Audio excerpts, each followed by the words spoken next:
Hi guys, welcome back to wonder ఫ్రిక్స్. ఎలా ఉన్నారు అందరూ? బయట కూర్చున్నాము, ఫుల్ విసుకొచ్చేసింది. పవర్ అలా పోతుంది వస్తుంది పోతుంది వస్తుంది, ఇలా కాదని చెప్పి ఇంకా బయటకు వెళ్ళి కూర్చున్నాం. చల్లగానే ఉంది కదా, మబ్బులు పట్టుంది అని. ఒక 5 minutes కూర్చోగానే ఫుల్ చెమట వచ్చేస్తుంది. అసలు బయట గాలే లేదు, అలా స్టక్ అయిపోయినట్టుంది. ఇంత పెద్ద బ్యాగ్ చూసి కన్ఫర్మ్ ఏదో ఒక ట్రిప్ కి ప్లాన్ చేసాం అనుకుంటున్నట్టున్నారు. నిజంగా నేను మా హస్బెండ్ అది ఎప్పుడెప్పుడు అవుతుందా అని చెప్పి ఫుల్ వెయిటింగ్. ఇప్పుడల్లా అయ్యే ప్లాన్ అయితే కాదు. ఇద్దరం అంత పెద్ద బ్యాగ్ తీసుకొని ట్రిప్కి వెళ్ళాలంటే కనీసం ఒక 1 month అయినా తిరిగి రామేమో. మేము వెళ్ళాలన్నా కానీ మన సింబాగాడిని చూసుకోవడానికి ఎవరు లేరు కదా. కన్ఫామ్ గా ఇంక ఇద్దరు ఒక్కలమైనా ఉండాలి. అంత పెద్ద బ్యాగ్ వేసుకొని ఒక్కళ్ళ వెళ్ళి ఎంజాయ్ చేయాలన్నా కానీ చేయలేము.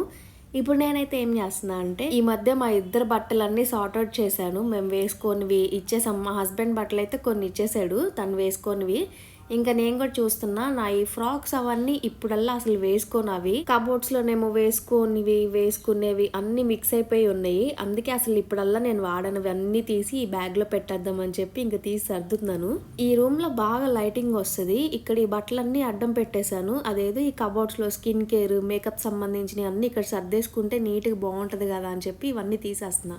ఈ లెహెంగా అయితే ఒక 2-3 times వేసుకొని ఉంటాను. ఇంకా తర్వాత ఎప్పుడు వేసుకునే ఛాన్స్ రాలేదు. ఫ్రాక్స్ ఉన్నవన్నీ బాగానే వాడాను, చాలా సార్లు వేసుకున్నాను. ఈ కోటు కూడా బాగానే వేసుకున్నాను. కాకపోతే ఫుల్ చలికాలానికి తప్ప ఇంకా దేనికి పనికిరాదు. అది సరిపోతుందా లేదా అని చెప్పి ఒకసారి ట్రైల్ వేస్తున్నా. ఎందుకంటే అది సైజ్ చూస్తే మీడియం ఉంది. అసలు ఇప్పుడు ఎలా ఉంటుందా అని చెప్పి వేసుకుంటున్నాను. ఇంకా తగ్గాలి, మళ్ళీ త్వరలో స్టార్ట్ చేస్తున్నాను. దాని గురించి కూడా అప్డేట్ ఇస్తాను. ఇదైతే మళ్ళీ ఎప్పుడు వేసుకుంటానో నాకే తెలియదు. ఇంక అన్ని తీసి పక్కన పెట్టడం తప్ప ఇంకేం చేయలేము. నా ఫ్రాక్స్ అన్ని జాగ్రత్తగా పెట్టడానికి రీజన్ మెయిన్, నెక్స్ట్ మాకు అమ్మాయి పుట్టినా కానీ, నెక్స్ట్ ఎవరైనా అబ్బాయి పుట్టినా వాళ్ళ వైఫ్కి ఇద్దామని చెప్పి అలా పక్కన పెడుతుందా. మా హస్బెండ్ ఇచ్చిన ఐడియా ఇది. ఎందుకంటే ఫ్యూచర్లో తర్వాత ఈ మోడల్ ఫ్రాక్స్ అసలు దొరకవు కదా. మా సింబాగాడికి బాగా దడవచ్చేస్తుంది. ఏంది మమ్మీ బ్యాగుల్లో సర్దాస్తుంది, ఎక్కడికైనా వెళ్తున్నారా ఏంది అని చెప్పి. ఆ బ్యాగులు చూస్తేనే వాడికి ఎక్కడ లేని బాధ వచ్చేస్తుంది. వాడిని వదిలేసి మేము ఆ బ్యాగులు సర్దుకుంటాం. ట్రిప్కి వెళ్ళిన జ్ఞాపకాలన్నీ వాడికి అలా గుర్తొస్తూ ఉంటాయి. ఏడుపు మొహం పెట్టేశాడు చూసారు ఇప్పటికే. ఈ ఫ్రాక్ ఒక స్టోరీ ఉంది. మా సింబాగాడు కోపంలో చించేసాడు దాన్ని. ఇంకా అలా గుర్తుగా పక్కన పెట్టా. ఎందుకంటే 2 సార్లు వేసుకున్నా. నాకు చాలా ఫేవరెట్ ఇది. ప్యాటర్న్ అంతా బాగుంది. ఎందుకు చించేసాడు చెప్పలేదు కదా. ఊరు వెళ్ళాం, వాడిని వదిలేసి అని చెప్పాను కదా. ఊరు నుండి వచ్చే రోజే ఆ డ్రెస్ వేసుకొని తిరిగి వచ్చాను. ఇంకా కోపం అంతా దాని మీద చూపించాడు వాడు. వాడి కోపానికి కూడా రీజన్ ఉంది. పాపం చిన్నోడు, అప్పుడు 1 year కూడా ఉందో లేదో. ఆ టైంలో వదిలేసి వెళ్ళాం కదా, ఫుల్ ఎడిక్ట్ అయిపోయి ఉంటాడు. దానికి తోడు లాక్డౌన్ టైము, మేము ఇద్దరమే ఉన్నాం వాడితో. ఇంకా అలా బాగా ఎడిక్ట్ అయిపోయాడు మాకు. ఇంకా కోపం అంతా దాని మీద చూపించాడు. మొత్తానికైతే బ్యాగ్లో అన్నీ సర్దేసి ఇంకా తీసి పక్కన పెడితే, తర్వాత ఇంకా మా హస్బెండ్ అదంతా పైన తుడిచేసి ఇంకా పైన పెట్టేస్తాడు షెల్ఫ్లో. నాకైతే అంత హైట్లో అందవు. ఎన్ని రోజులు ఉండి అనుకుంటున్నాను ఇవన్నీ సర్దేయాలని. ఇంకెలాగో ఇప్పుడు పవర్ లేదు కదా, ఖాళీగా ఉండి ఏం చేస్తామని ఈ పని అయితే కానిచ్చేసాను. ఇంకా నెక్స్ట్ షెల్ఫ్లో అవన్నీ సర్దుకుంటే మేకప్కి సంబంధించినవి, స్కిన్ కేర్కి సంబంధించినవి అన్నీ సెట్ అవుతాయి. ఇంక ఇది నెక్స్ట్ డే బయటకు వెళ్తున్నాము. చల్లగా ఉంది, బండి మీద తిరిగి రావచ్చులే, ఒక రౌండ్ వేయచ్చు అని చెప్పి ఇంకా బయటకు వెళ్తున్నాము. ఎప్పుడు నన్నే తీస్తూ ఉంటాడు కదా మా హస్బెండ్. అందుకే ఈరోజు నేను నిన్ను తీస్తా అని చెప్పి మా హస్బెండ్ని తీస్తుంటే నవ్వుకుంటున్నాడు. అలా తీయకూడదంట మా హస్బెండ్ని. నాకు తెలుసు మీరందరూ వెయిట్ చేస్తున్నారు నేను ఎప్పుడెప్పుడు చెప్తానా అని. ఆల్రెడీ తమ్నైల్లో చూసే వచ్చి ఉంటారు. డైరెక్ట్గా ఫార్వర్డ్ చేస్తూ చూడబాకండి, వ్లాగ్ మొత్తం చూడండి. లాస్ట్ వ్లాగ్లో కమెంట్స్లో మ్యాక్సిమం అందరూ ఇన్కమే చెప్పండి, ఇన్కమ్ రివీల్ చేయండి అన్నారు. నేనైతే ఇక్కడ డైరెక్ట్గా వాయిస్లో చెప్పట్లేదు, ఇక్కడ పైన స్క్రీన్ పైన ఇస్తాను. ఎందుకంటే కొన్ని యూట్యూబ్ గైడ్లైన్స్ ఉంటాయి కదా, డైరెక్ట్గా చెప్పకూడదు. అందుకే ఇక్కడ స్క్రీన్ పైన ఇస్తున్నాను చూడండి. మొత్తానికైతే మా ఫస్ట్ యూట్యూబ్ ఇన్కమ్ అంత వచ్చింది. అందరికీ ఒక క్యూరియాసిటీ ఉంటుంది, ఫస్ట్ ఇన్కమ్ ఏం చేశారు అని చెప్పి. నేనైతే ముందే అనుకున్నాను, ఫస్ట్ ఇన్కమ్ రాగానే తీసుకొని వెళ్ళి కొంతమంది ఆఫరింగ్ బాక్స్లో వేద్దాము అని చెప్పి ఇంకా చర్చికి వెళ్ళి ఆఫరింగ్ బాక్స్లో వేసాక ఇంకా ఆ తర్వాత మా హస్బెండ్ ఏమన్నాడంటే ఫస్ట్ ఇన్కమ్ కదా, నీకేదైనా గుర్తుగా తీసుకో, గోల్డ్ ఏమన్నా తీసుకో అన్నాడు. ఆ టైంలో మాకు కొన్ని కొన్ని చిన్న చిన్న ప్రాబ్లమ్స్ ఉన్నాయి. ఫస్ట్ అవి సాల్వ్ చేసుకున్నాక నేను కొనుక్కుంటాలే, ఇప్పుడు అంత అర్జెంట్ ఏం కాదు, నాకేందంటే డైలీ వేరుకుంటే చాలు, నాకు పెద్ద పెద్ద ఏదో తీసుకోవాలని కోరికలు అయితే ఏం లేవు, అవి ఎప్పుడైనా తీసుకోవచ్చులే అని చెప్పి ముందు ఆ ప్రాబ్లమ్ సాల్వ్ చేసేసుకున్నాము. మీ అందరికీ ఇప్పుడు వరకు తెలియని ఒక షాకింగ్ న్యూస్ ఏంటంటే మా యూట్యూబ్ ఛానల్ పేర్లు 3 మార్చాము. ఫస్ట్ నేమ్ వచ్చేసి వను క్రియేషన్స్ అని చెప్పి మా హస్బెండ్ క్రియేట్ చేశాడు. ఎందుకంటే ఇది షార్ట్ ఫిలిం కోసం అని చెప్పి క్రియేట్ చేశాడు ఫస్ట్ ఛానల్. ఇంకప్పుడు వను క్రియేషన్స్ అనేది బాగుంటుంది కదా అని చెప్పి అలా సెట్ అయింది పేరు అన్నట్టు పెట్టాడు. తర్వాత ఒక షార్ట్ ఫిలిం తీసాడు. ఇదంతా ఎప్పుడైందంటే 2018లో అయింది. ఆ తర్వాత ఇంకా తను వర్క్ పర్పస్ మీద బిజీ అయిపోయి ఇంకా దాని గురించి మర్చిపోయాడు. తర్వాత ఎప్పుడైనా చూద్దాం అన్నట్టు. దాని తర్వాత సెకండ్ ఛానల్ నేమ్ వచ్చేసి మిడిల్ క్లాస్ థింగ్స్ అని స్టార్ట్ చేసాము. ఎందుకంటే బడ్జెట్లో ఉండేవి ఏమన్నా ఐటమ్స్ అన్నీ రివ్యూస్ చేస్తూ అలా పెడదాము, కొంచెం బడ్జెట్లో మిడిల్ క్లాస్ వాళ్ళకి యూజ్ అవుతుంది అని చెప్పి. అది ఎందుకు అంత సెట్ అయినట్టు అనిపించలేదు మాకు. అది నేమ్ మార్చాక ఒకటే ఒక వీడియో పెట్టాము. నేను స్టార్టింగ్లో ట్రాలీ బ్యాగ్స్ చూపించా కదా, ఆ రెడ్ కలర్ చిన్న బ్యాగ్ రివ్యూ చేశాను. ఇంకా తర్వాత ఎందుకో ఇది సెట్ అవుతున్నట్టు అనిపించలేదు అని చెప్పి ఫైనల్గా అయితే వ్లాగ్స్ చేద్దామని ఫిక్స్ అయ్యి ఇంకా ఛానల్ పేరు వండర్ ఫ్రిక్స్ అని చెప్పి ఇదే ఫైనల్ చేసి ఇంకా పెట్టేశాము. ఇంకా అలా అలా వ్లాగ్స్ చేస్తూ మధ్య మధ్యలో మంత్లీ ట్వైస్ అలాగ వేస్తూ, లేదంటే మంత్లో ఒక వీడియో అయినా రిలీజ్ చేస్తూ ఉండేవాళ్ళమి. ఎందుకంటే ఆ టైంలో మా హస్బెండ్ తన వర్క్లో బిజీగా ఉండేవాడు. ఆ టైంలోనే స్లోగా బిజినెస్ కూడా స్టార్ట్ చేసాం మేము. ఇంకా అదే ఎక్కువ పట్టించుకుంటూ ఉండేవాడు. వీడియోస్ మీద అంత ఇంట్రెస్ట్ చూపించలేదు, ఏదో పెట్టామంటే పెట్టామన్నట్టు ఉండేది. తర్వాత స్లోగా ఇంకా మాకే వీడియోస్ కంటిన్యూస్గా పెట్టాలి, ఇలా కాదు కొంచెం సీరియస్గా తీసుకోవాలని ఇంకా మా హస్బెండ్ ఒక టార్గెట్ ఇచ్చాడు, ఎలా అయినా 100 వీడియోస్ పెట్టాలి అని చెప్పి. ఇంకా షాప్లో పని అయిపోయాక కంటిన్యూస్గా వీడియోస్ తీయడానికి వెళ్ళేవాళ్ళం, బయటకు అటు ఇటు తిరుగుతూ ఎక్స్ప్లోర్ చేస్తూ. ఇంకా వీడియోస్ అన్నీ రికార్డ్ చేయడం, సాయంత్రం వీడియోస్ పోస్ట్ చేయడం ఎడిటింగ్ చేసి. అలా ఫస్ట్ మాది వైరల్ అయిన వీడియో ఒకటి ఉంటుంది, కోతి వీడియో. దానికి ఫస్ట్ వాయిస్ ఓవర్ చెప్పాను నేను. 12Kనో ఎంతో వెళ్ళింది ఫస్ట్ డేనే. ఇంకా దాని తర్వాత అన్నీ స్లోగా వైరల్ అవుతూ వచ్చినాయి. మెయిన్ ఏంటంటే ఫస్ట్ ఒక టార్గెట్ కంప్లీట్ చేయాలి, 1000 సబ్స్క్రైబర్స్, 10 మిలియన్ వ్యూస్. ఇంకా అలా ఎంత పనులున్నా కానీ కన్సిస్టెంట్గా వీడియోస్ పోస్ట్ చేస్తూ టార్గెట్ కంప్లీట్ చేసాము.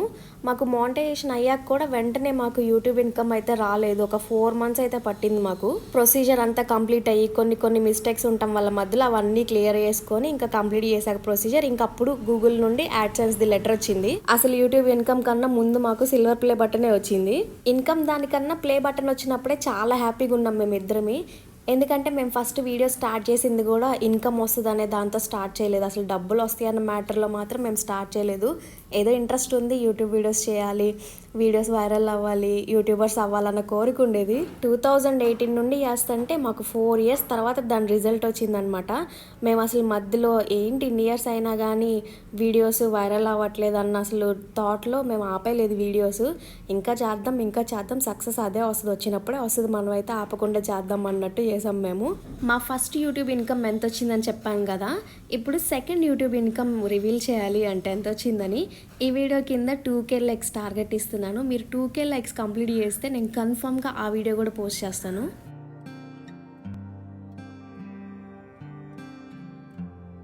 ఇంకా వ్లాగ్లోకి వచ్చేటప్పుడు తోటగాడిని తీసుకొని వచ్చాం బయట నుండి తిరిగి వస్తూ. ఇంకా వాడిని తీసుకొచ్చామంటే ఇంకా ఫుల్ ఇంట్లో సందడిగా ఉంటుంది, ఫుల్ టైంపాస్ అయిపోతూ ఉంటుంది. ఈ వ్లాగ్ అంతా సాటర్డే సండే తీసిన వ్లాగ్. ఇంకా మధ్యలో షార్ట్స్ కూడా పెట్టాను, మీరు కూడా షార్ట్స్ చూసుంటారు. ఇవన్నీ షార్ట్స్లో కూడా ఎక్స్ప్లెయిన్ చేసి ఉంటా, వాళ్ళ పెద్దను వాడిని ఎట్లా ఆపుతున్నాడు నా దగ్గర రాకుండా అని చెప్పి, అలవాటు చేసుకోవడానికి అని వాడిని. బిస్కెట్ తింటుంటే నాకు ఇవ్వట్లేదు ఏంటని చెప్పి ఇంకా చుట్టూ తిరుగుతున్నాడు, ఇంకా అలా తిప్పుకుంటున్నాడు వాళ్ళ పెద్దను వాడిని ఏడిపిస్తూ. బ్యాక్గ్రౌండ్లో ఏమన్నా డిస్టర్బెన్సెస్ వస్తుంటే ప్లీజ్ ఈ ఒక్క వ్లాగ్కి చూడండి, ఎందుకంటే నాకు ఈ మధ్య కొంచెం బాగోట్లేదు, అందుకే వీడియోస్కి వాయిస్ ఓవర్ చెప్పడానికి కూడా అవ్వట్లేదు. మ్యాక్సిమం నైట్ టైం చెప్పేస్తాను వాయిస్, ట్రాఫిక్ సౌండ్స్ అవి ఉండవని ఇప్పుడు డే టైం చెప్పాల్సి వస్తుంది, ప్లీజ్ ఏమనుకోవాకండి. కరెక్ట్గా లంచ్ టైం అయింది. నేనేమో పప్పు వండేసాను మా కోసం అని. ఇంకా వీడి కోసం ఈరోజు కొత్త రెసిపీ ట్రై చేశాను. దాని గురించి షార్ట్లో చెప్పినప్పుడు కూడా అది అలా పెట్టకూడదు అన్నారు. నాకు ఫస్ట్ టైం కదా, తెలియదు రెసిపీస్ అవన్నీ ఎలా చేయాలని చెప్పి నేను నేర్చుకుంటున్నాను. అన్నం పెట్టక ముందే ఒక ఎగ్ పెట్టేస్తాను నేను ఎప్పుడైనా కానీ, ఎందుకంటే ఎగ్ మంచిది కదా ప్రోటీన్. అన్నం ఏముంది వాడు ఎక్కువ తినకపోయినా కొంచెం సగం తిన్నా కానీ పర్లేదులే అన్నట్టు. బ్యాక్గ్రౌండ్లో మ్యూజిక్ రన్ అవుతుంది కదా, ఫుల్గా ఎంజాయ్ చేస్తూ తింటున్నాడు, ఇంకా డ్యాన్సులు వేసుకుంటూ. అయిపోయినప్పుడల్లా వచ్చి ఇంకా పెట్టించుకుంటూ ఉంటాడు, బాగుంటుంది వీడికి ఇలా తినిపిస్తుంటే.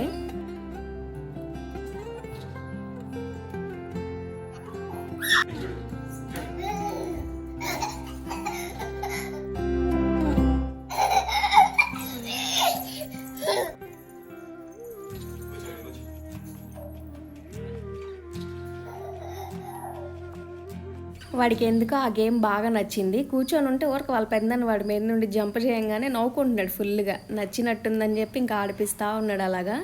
ఇంకా మేము పప్పు వండుకున్నామని చెప్పా కదా, ఎగ్స్ ఉన్నాయి, ఆమ్లెట్ వేస్తా అన్నా కానీ మా హస్బెండ్ నాకు చికెనే కావాలని చెప్పి ఇంకా చికెన్ ఆర్డర్ పెట్టాడు. మా టోటగాడు ఏంటి ఇలా తింటున్నాడు, నాకు అసలు పెట్టకుండా అన్నట్టు మొత్తం చూస్తున్నాడు ఎలా తీసుకోవాలి ఇప్పుడు నేను బాక్స్ అని. వాళ్ళ పెద్దనేమో నైస్గా తీసి పక్కన పెట్టంగానే చూస్తున్నాడు ఇప్పుడు ఎలా నేను ఇది తీసుకునేది అన్నట్టు. అప్పటికే వాడు అన్నం కూడా తినేసాడు కదా, ఇంకా బ్యాటరీ డౌన్ అయిపోతుంది, ఎప్పుడెప్పుడు స్లీప్లోకి వెళ్దామని రెడీగా ఉన్నాడు. ఇంకా నేను అన్నం తింటుంటే వచ్చి నా కాళ్ళ మీద ఇలా పడుకుంటున్నాడు, నిద్ర వస్తుంది కదా పాపం. సర్లే ఇంకా వాడిని పడుకోబెడదామని చెప్పి ఇంకా గబగబా తినేసాను. ఇంకొచ్చి గబక్కని ఇలా పడుకున్నాడు, ఇంక అంతే నిద్రలోకి వెళ్ళిపోయాడు. మామూలుగా అయితే డైరెక్ట్గా వాడికి అన్నం తినిపోయంగానే రూమ్లోకి తీసుకొని వెళ్ళిపోతా. ఈరోజు మేము తినేది కొంచెం లేట్ అయ్యేసరికి ఇంకా ఆగలేకపోయాడు పాపం నిద్రకి, ఇంకొచ్చి ఇంతే పడుకున్నాడు. ఇంక ఈవినింగ్ అయ్యేసరికి ఇంకా టోటోగాడిని ఇంట్లో వదిలిపెట్టేసి మేమిద్దరం బయటకు వెళ్తున్నాము. వాటర్ అయిపోయినాయి, వాటర్ తెచ్చుకొని ఇంకొకేసారి బయటకు వెళ్ళి టీ తాగుదాం, బయట టీ తాగి చాలా రోజులు అయిపోయిందని చెప్పి ఇంకా ఫస్ట్ బయటకు వెళ్ళాము ఎక్కడైనా తాగుదాంలే అని. ఏం లేదు, టోటగాడు ఇంటికి వెళ్ళాడంటే మాకు ఇంటికి వస్తే ఫుల్ బోర్ కొట్టేసిద్ది, ఇంకేం చేయాలో తెలియదు. అదేదో బయట కాసేపు తిరిగి వస్తే టైం అలా గడిచిపోతుంది కదా, ఇంకా అలా టైం పాస్ చేస్తూ ఉంటాం, బయట తిరుగుతాం, మాకు కూడా బోర్ కొట్టుకుంటూ ఉంటుందిలే అని. మెయిన్ మేము ఎండాకాలంలో అసలు బయటకు ఎక్కడికి వెళ్ళము, ఫుల్ ఎండలు ఉంటాయి కదా. ఇంకా వర్షాకాలం స్టార్ట్ అయింది అంటే చాలు ఇంక ఇంట్లో ఒక్క నిమిషం కూడా ఉండలేమన్నమాట. ఎక్కడికెక్కడికి వెళ్దాం అన్నట్టు ఉంటుంది. చీరాల్లో ఎంత తిరిగినా కానీ ఇంక ఇలా అవుట్స్కట్స్లో తిరుగుతూ ఉంటాము, కొత్త కొత్త ప్లేసెస్ ఏమన్నా ఉంటే వెళ్ళి చూద్దాం అన్నట్టు. ఇంక ఇక్కడ ఇది కొత్తగా కనిపించింది ప్లేస్, టీ ఇక్కడ ట్రై చేద్దాంలే అని ఇంక ఇక్కడ ఆగాము. మనం మామూలుగానే టీ లవర్స్, ఇంకా అందులోని వర్షాకాలం స్టార్ట్ అయినప్పటి నుండి కాస్త చల్లగా ఉంటుంది కాబట్టి టీ ఎప్పుడు తాగినా కానీ తాగాలనిపిస్తుంది. ఇంకా బయటికి వెళ్ళినప్పుడల్లా కన్ఫర్మ్ టీ ఇంకా తాగుతూనే ఉంటాము ఎక్కడ ఒక చాట కనిపించినప్పుడల్లా. ఈ మధ్య ఫుడ్ స్టాల్స్ ఎక్కడ పెడితే అక్కడ పెట్టేస్తున్నారు, కొత్త కొత్త ప్లేస్. ఇవాళ ఇక్కడ ఈ ప్లేస్ ఖాళీగా ఉంది అంటే నెక్స్ట్ డేకి అక్కడ ఏదో ఒకటి ఉంటుంది, అలా వస్తున్నాయి అనమాట. బైపాస్ రోడ్ మీద ఫుడ్ స్టాల్స్ ఎక్కువ. బయట డాగ్స్కి ఈజీగా అర్థమైపోయింది, ఎందుకంటే సింబాగడ్ స్మెల్ వస్తూ ఉంటుంది కదా.